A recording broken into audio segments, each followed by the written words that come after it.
আবরার কোনো এক সময় শিবিরের সমর্থক ছিল, এটা আর্গুমেন্টের জন্য ধরে নিচ্ছি। এর মানে কি, তাহলে এই পরিচয়ের কারণে আবরারকে হত্যা করলে তার পক্ষে আর দাঁড়ানো যাবে না? ছাত্রদলের যদি কেউ মরে যায় তাহলে তার পক্ষে দাঁড়ানো যাবে না? আমরা বারবার বলেছি আমাদের শত্রুর সাথেও আমরা ইনসাফ চাই। আমরা কবর জিয়ারত করে তারপরে আবরারদের বাসায় গিয়েছিলাম। তো আন্টি অনেক কথা বলতে বলতে একটা মানুষের মধ্যে কি পরিমাণ ট্রমা হলে আমরা বলছিলাম যে আন্টি আমরা এটাকে জাতীয় আগ্রাসন বিরোধী দিবস হিসেবে ঘোষণা করেছি, আপনিও কিছু বলেন। তো তার থেকেও তার জন্য সব থেকে ট্রমা, সে বলে দেখো তোমরা এই নিয়ে আর বেশি কিছু করবা কিনা, তোমরাও আর আমার ছেলেটার মতো তোমাদের ভাগ্য না হয়। ওনার নিজের সন্তান হারানোর পর তখন উনি বলতেছেন যে একটা মানুষকে কেউ গুলি করে মেরে ফেলে, এটা একটা অবস্থা, 1 মিনিটের মধ্যে সে মরে যায়, 2 মিনিটের মধ্যে মরে যায়।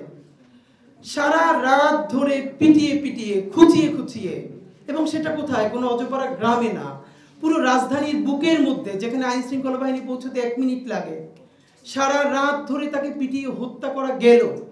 এটা যখন কোনো মা কোনো বাবা তার পরিবার মনে করে, তাদের জীবন তো আর স্বাভাবিক হওয়া কোনোভাবেই সম্ভব না।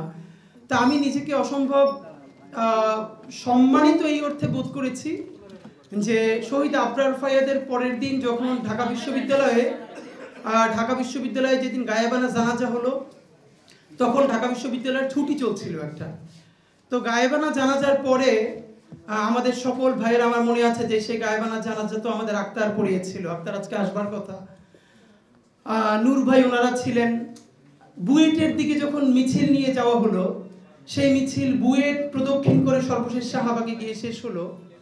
আমার মনে আছে এই কথাটা আমি সেদিন সবচেয়ে এখন উনি একজন বাংলাদেশের ডিস্ট্রিক্ট জাজ, উনিও বাংলাদেশপন্থী লেখালেখি অ্যাক্টিভিজম করবার কারণে অনেক সাফার করেছে।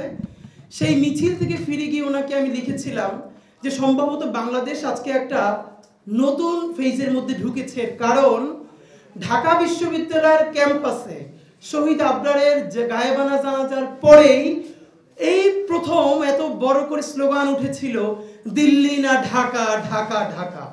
এবং আমি খুব অবাক হচ্ছিলাম যে এই ঢাকা বিশ্ববিদ্যালয়, যেখানে ছাত্রলীগের রামরাজত্বর থেকে অধিক যদি কিছু বলা থাকে, যেখানে আবরারকে পিটিয়ে শহীদ করে ফেলা হলো, সেই ক্যাম্পাসে আওয়ামী লীগের জামানায় চতুর্বৃষ্টিতে যখন হয়ে আছে চতুর্দিকে, ইন্ডিয়ান এম্বাসি থেকে শুরু করে সবাই যখন সজাগ, তখন ঢাকা বিশ্ববিদ্যালয় থেকে শুরু করে বুয়েটের ভাই বোনেরা সবাই মিলে যখন বলতে পারছে দিল্লি না ঢাকা, ঢাকা ঢাকা, তাহলে সম্ভবত এই ফেরাউসিনার রাজত্ব শত বছর ধরে টিকে থাকবে না ইনশাআল্লাহ, এবং সেটা টিকে থাকে নাই।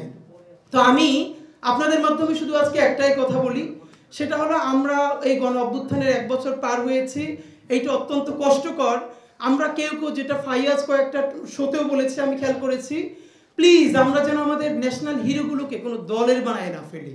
এখন এখানে একটা সমস্যা হলো, কেউ যদি কোনো দলের প্রতি সিম্প্যাথেটিক হয়, আমি ধরে নিলাম তর্কের স্বার্থে, ধরেন আবরার কোনো এক সময় শিবিরের সমর্থক ছিল, এটা আর্গুমেন্টের জন্য ধরে নিচ্ছি। এর মানে কি, তাহলে এই পরিচয়ের কারণে আবরারকে হত্যা করলে তার পক্ষে আর দাঁড়ানো যাবে না? তাহলে একই কথা আসবে যে ছাত্রদলের যদি কেউ মরে যায় তাহলে তার পক্ষে দাঁড়ানো যাবে না? অধিকার পরিষদের কেউ যদি, এর মানে হলো ইনসাফ। এই ধারণাটা আমাদের সমাজে এখন পর্যন্ত আমরা পরিষ্কার করতে পারি নাই। আমরা বারবার বলেছি আমাদের শত্রুর সাথেও আমরা ইনসাফ চাই। যে ছাত্রলীগ সরাসরি গণহত্যা করে নাই, গুম করে নাই, হত্যা করে নাই, ধর্ষণ করে নাই, তার বিরুদ্ধেও মিথ্যা মামলা দেওয়া যাবে না, এটা আমরা 1000 বার বলেছি। আমরা তো ইনসাফ চাই, আমরা ইনসাফে জুলুমের বিপরীতে আর একটা জুলুম চাই না।